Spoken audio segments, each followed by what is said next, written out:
Hello all, and this will be a response to Sanders Robin, who is a good guy and knowledgeable and all of that, and you should be sub to him, and if you're not, then there's something horribly wrong with you. But anyways, he of course did a video, which, it's gotten a little bit of buzz from people, I guess, in which he made a statement, saying that he thought WWE had a better year than Ring of Honor, which I do disagree with. And that said, before people say, oh, you're just doing what you always do and defend Ring of Honor, let me say this. I don't think this has been a stellar year for Ring of Honor. I think the first half was really good. I think the first half was on a good pace, and then I think they got sold to Sinclair, and then the TV deal happened, and then they basically had a reboot.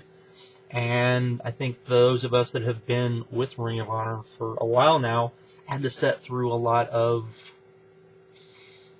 same old, same old. And so I think the product feels very stale because of that, because we've had to wait around while others are being introduced to the Briscoes, who without a doubt have been the stars of the TV show and are now, they were pushed that way and have been the stars of the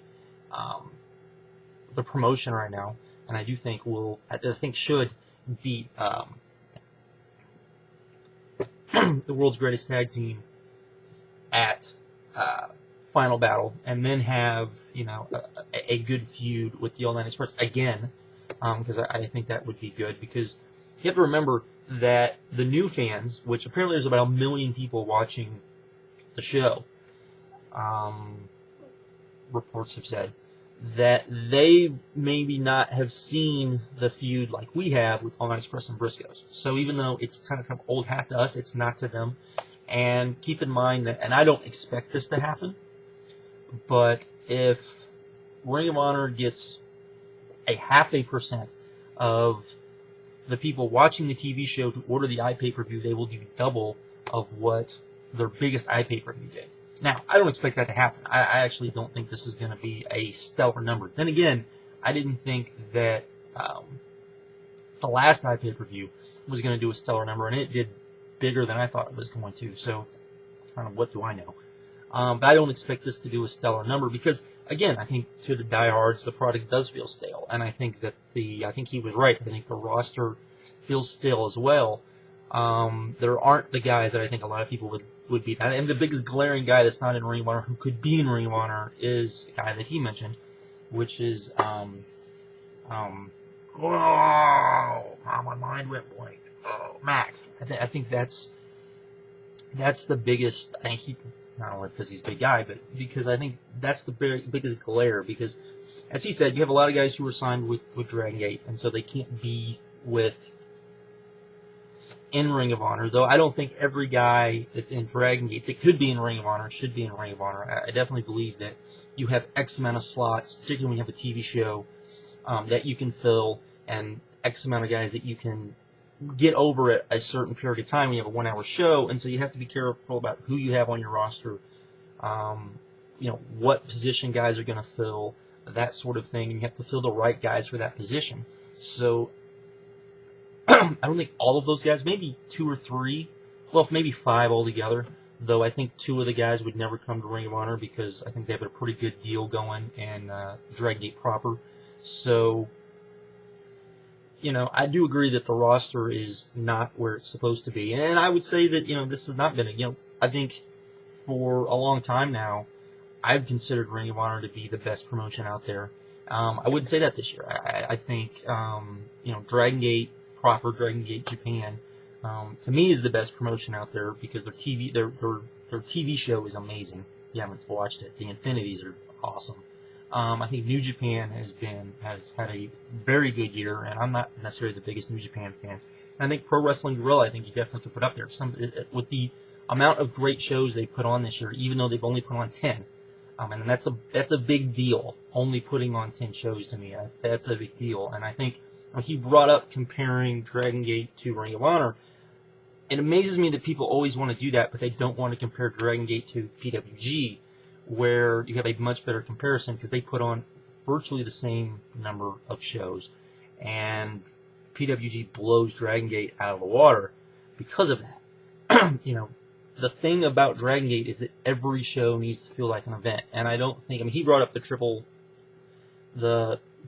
triple shots, what I do think are a problem, but they don't feel like events. I mean, there's a reason why there's not a buzz about Dragon Gate. There's a reason why people don't talk about Dragon Gate. There's a reason why the reviews, even on here, have continually gone down. Now, Gabe will come on here and say, or not on here, but he will say, hey, we're still getting reviews. We're still getting really good reviews. That's fine, but how many people that were reviewing your first true pay-per-view are now still with you through the Triple Shot iPay-per-views?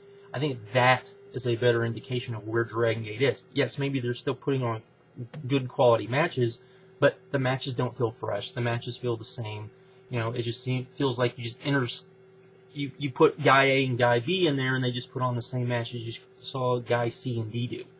And so it's like, what's the point of this? I really think that's one of the problems, and the fact that they haven't brought in the right talent, where and and that is a problem with all of wrestling, is that there isn't a big giant talent pool of guys out there right now, because wrestling isn't cool. You don't have a bunch of guys in wrestling school. You have guys that MMA dojos is what you have, is where they're at now. I mean, you've not only lost fans to MMA, you're losing talent to MMA, and that's a huge problem I don't think people quite have grasped, in my opinion. All of that said, there are definitely guys that should be in Ring of Honor. I definitely agree. I think Loki should be in Ring of Honor. I think a guy that nobody talks about that I think should be in Ring of Honor is Mike Knox. I think he should be in Ring of Honor. If you can't bring in Mike Knox, if he's fine hunting or doing whatever he's doing, then bring in Chris Masters.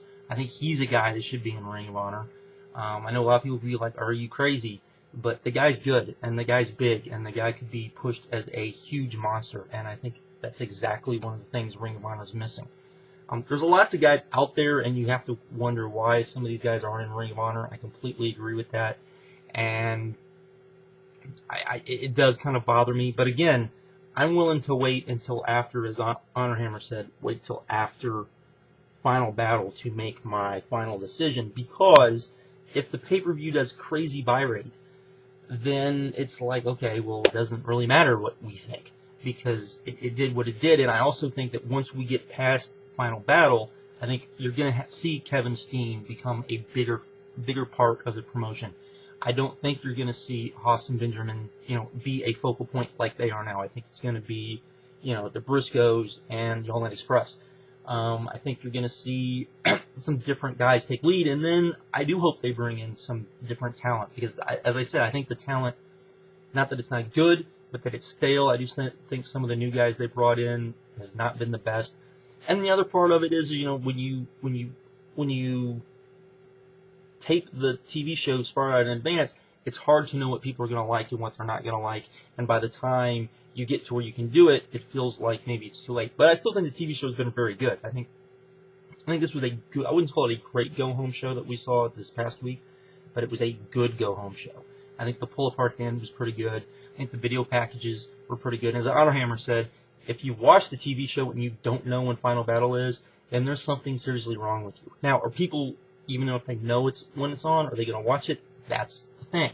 That's why I think they brought in Dan Severn. I think they brought in Dan Severn to try to get the MMA fans to, tune in to find out about Ring of Honor. But I don't think it's worked out the way they wanted it to, and because of that, I would say yes, it was a failure. If it had worked out the way it wanted to, people could say, it's Dan Severn, but you could point and say, hey, it's doing the point that they wanted to, which is to bring in MMA fans, which is what they've said they wanted to do since day one, is to try to bring those fans in, because they feel like those people are the people that will watch Ring of Honor. So, that all said, let's go on to point 2, which is, actually, let me state something. Because people are going to get on me because they're going to say, you just said PWG, 10 shows, can't be the best promotion of the year.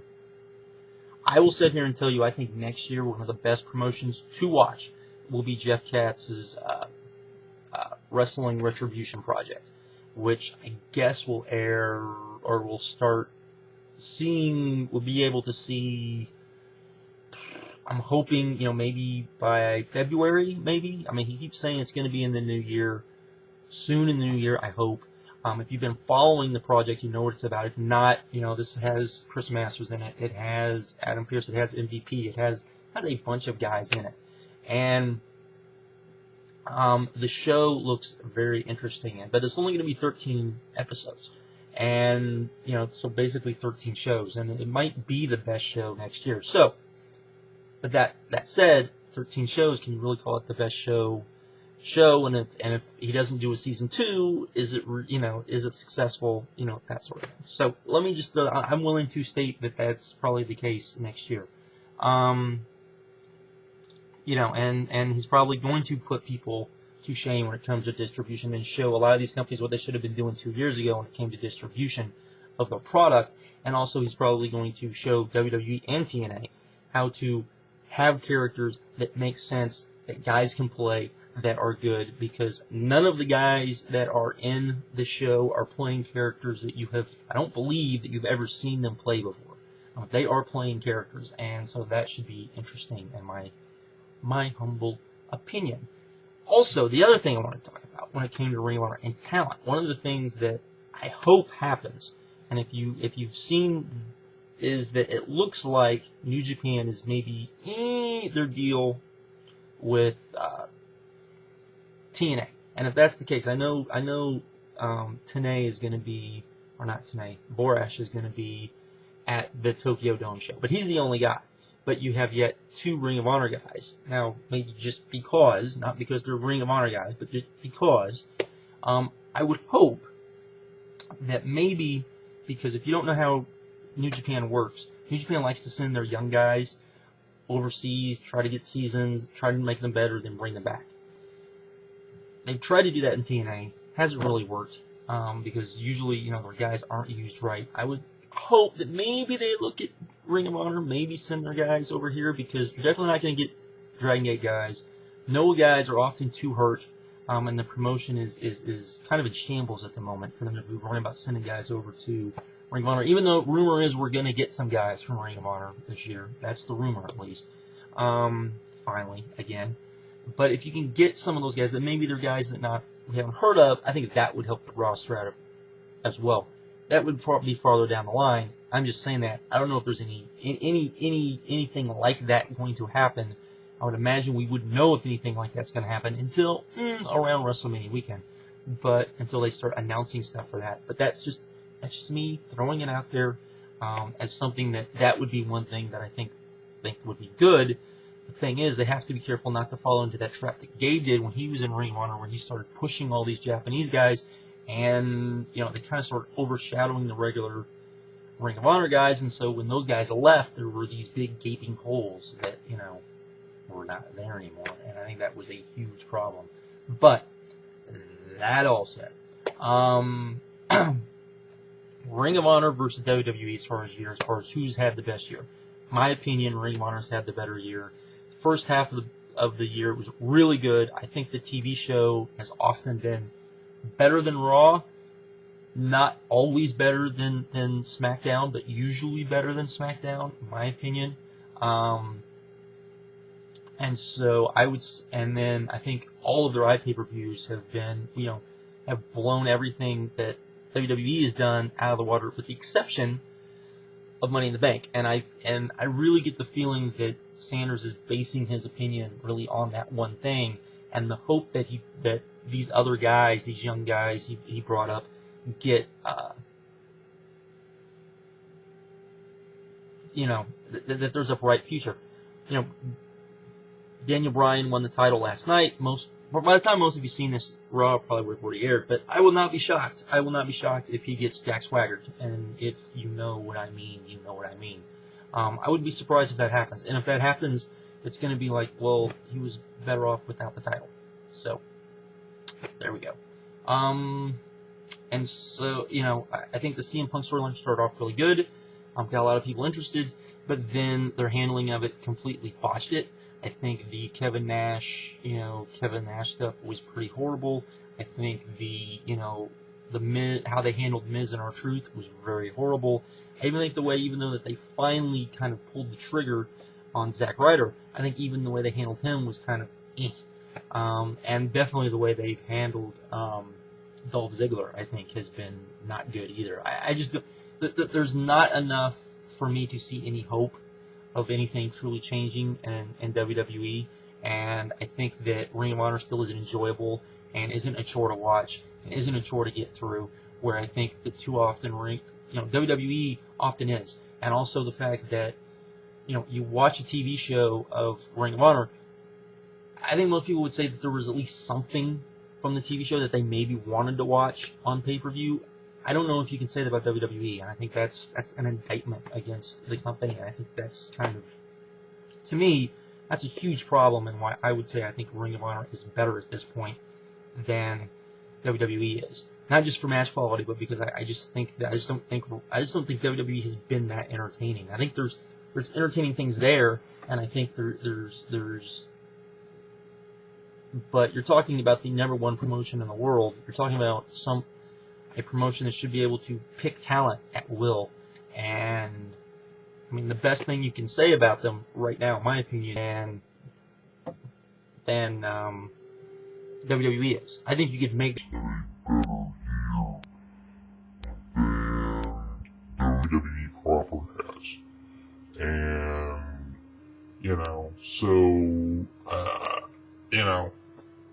and I think most people would say that FCW and Ring of Honor probably had about the same the same when it comes to quality of year. So, anyways, that's me rambling. I don't agree with what he said. I do agree that, they do need to bring in some more talent. I just don't know who they would bring in. Willie Mack would be the only guy I can think of off the top of my head who's not in Dragon Gate. And even if you bring in the guys from Dragon Gate, I don't think the guys that really should be brought in would be the guys that could be brought in my opinion. But there we go. So that's me. That's my response. So with that, I'm out later. And thank you, Sanders, for actually coming up with a comment, a topic, unlike me apparently, that got people talking, which is a good thing. But anyways, later.